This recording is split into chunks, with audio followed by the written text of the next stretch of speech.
Ghadir Khum naturally means that Ali bin Abi Talib was deprived of his right by Abu Bakr and Umar and Uthman.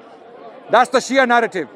Because in Ghadir Khum, they believe a categorical statement was made to appoint Ali bin Abi Talib as the Wali ul-Amr, Khalifa, Imam after Muhammad Rasulullah. Now who took that right away? Abu Bakr, Umar and Uthman.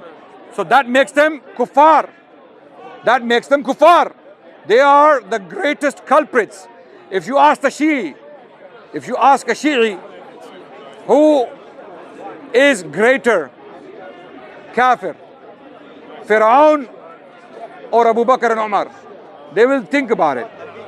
They will take some time before they answer the question, depending on who's answering. If they do taqiyya, they will say, no. Abu Bakr radiallahu an, Umar radiallahu an, they are beloved to us. This is taqiyya. This is deception. Abu Bakr to Shia and Umar to Shia are kuffar, right?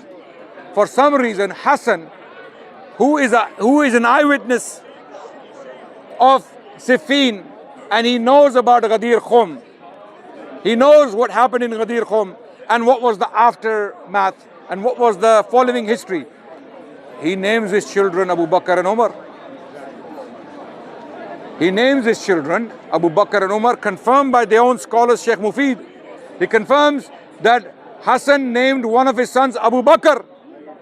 Why do they not name their children Yazid is the question. Today the Shia will never name the children Yazid because of the crimes of Yazid.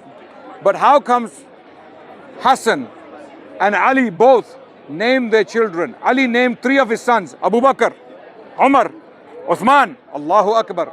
Then Hassan named 2 of his sons, Abu Bakr and Umar. Why?